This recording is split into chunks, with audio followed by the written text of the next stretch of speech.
Well, that year went by fast. No, it didn't. I'm in my new home office delivering the 7th edition of Landon Bracketology, also known as me telling you the future and giving you a chance to make some significant money on it. I don't get to bet on this tournament or get in any pools, but I want to help the people who do by giving them some great advice. And it's going to start with this shocker. In the East region, that should be the upper left-hand side of your bracket. I'm going to have number 1 seed Villanova going down in the second round to tournament experienced Wisconsin. They've got 2 seniors who were key for Wisconsin when they beat Kentucky to get to the Final Four a few years ago. Bronson Koenig and Nigel Hayes. I think that they get over the hump against Villanova. Would be a huge shocker. That would be a number 8 seed beating a number 1 seed. But look at that one. That would clear out a pretty good path for Duke. They'd have to get past Baylor, who's going to be tough. They got a lot of length. They know how to use it in that zone. But I think Duke has the shooting to kind of start it on the outside and initiate their attack from there. Now, that would give Duke a shot at maybe seeing Virginia in an all-ACC Elite Eight matchup. ACC is going to be a big theme tonight, so keep that in mind. Down the stretch, I have Virginia beating Wisconsin. I think that those are 2 slow-paced, grinded-out half-court teams, and I think when it comes to that, Virginia's better. They've played in the better conference. They've seen better teams all year long. Nothing against the Big Ten, but the ACC was just on another level if the selection committee has this thing right at all. So I have Duke coming out of the East region to go to the Final Four after that all-ACC Elite Eight against Virginia. Down to the West, where Gonzaga got the number 1 seed. Pretty good path for them. But I have them getting upset by West Virginia in the Sweet 16.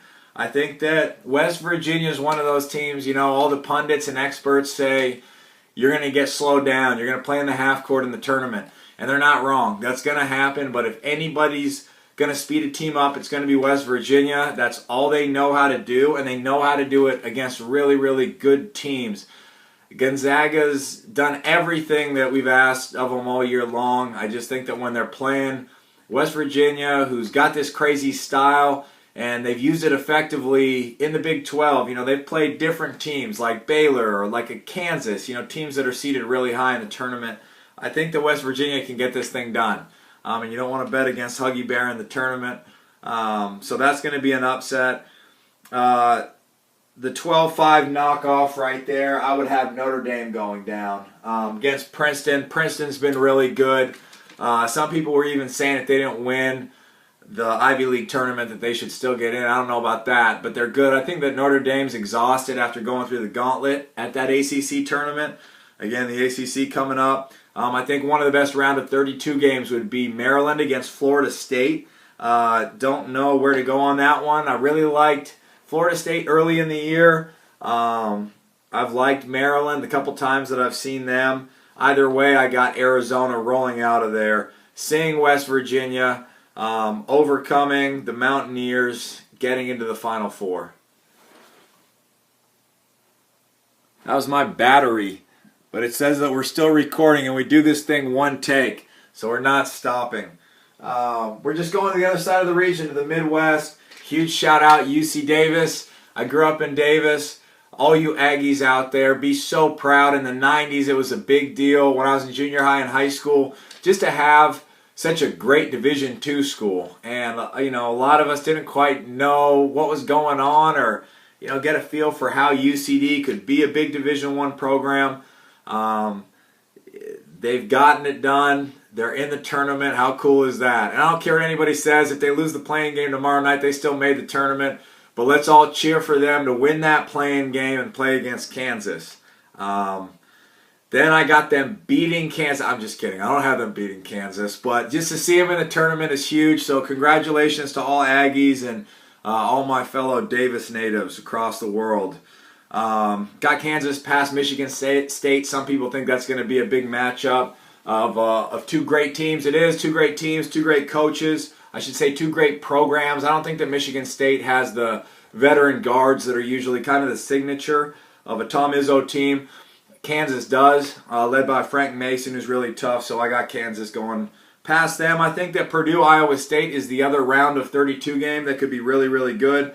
I would have Purdue coming out of that one. I know that the tournament's supposed to be about guards, but I love Swanigan, and I think that they do have shooting, and they can, open up the floor for their big guys a little bit. A lot of people have Rhode Island as a really popular pick in that upset, so that would be over Creighton. That would be an 11 seed beating a 6 seed. I don't like that. I like Creighton. Creighton plays in the Big East. They've seen good teams all year. I got Creighton winning that game and then getting a reunion with their former coach who's gone on to great things at University of Oregon, Dana Altman. That would be a cool game just to see him go against the team that kind of got him into the spotlight. Was obviously successful at Creighton before he went to Oregon. Just one of those gems that the tournament selection committee hooked up. This isn't a major upset. It's a 10 over a 7. I got Oklahoma State over Michigan. I think Michigan's exhausted. They had that incredible story about the difficulty at the airport. Basically, their plane not crashing but not getting off the runway. They were able to surprise everybody and go and win the Big Ten tournament. I just think that Evans and the Oklahoma State backcourt is too much. So I got Oklahoma State over Michigan. I do think that Oregon will get past Louisville before they lose to Kansas. Now down there, you've got, let's see, so you've got Louisville, you've got that Michigan-Oklahoma State matchup in that bottom quadrant. I like Oregon getting past Creighton in the second round, setting up that Louisville matchup. I got Oregon getting past Louisville, and then obviously losing to Kansas, and then Kansas on to the Final Four out of the Midwest.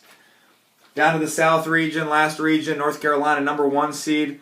A lot of people like Middle Tennessee as an upset. That's a 12-5. That's going to be over Minnesota and Little Patino.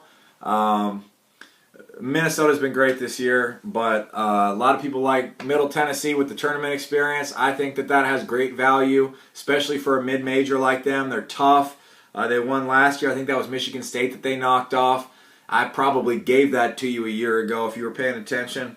But I got them then losing in the round of 32 to Butler. Down to the number 3 seed Bruins. I'm biased. I'm a UCLA fan. Having a hard time right now. This LeVar Ball thing, I swear, it's just like enough's enough. The saddest thing about it isn't that he's wrong. It's not that he's embarrassing himself or, if it's bad for Lonzo to have a crazy dad. It's just lousy to me that LeVar Ball is taking away from a great UCLA team. And it's not just Lonzo. It's TJ Leaf and all those veteran players that they had that had kind of been through the ringer in terms of underachieving last year. That'd be, Alford and Hamilton and Holiday.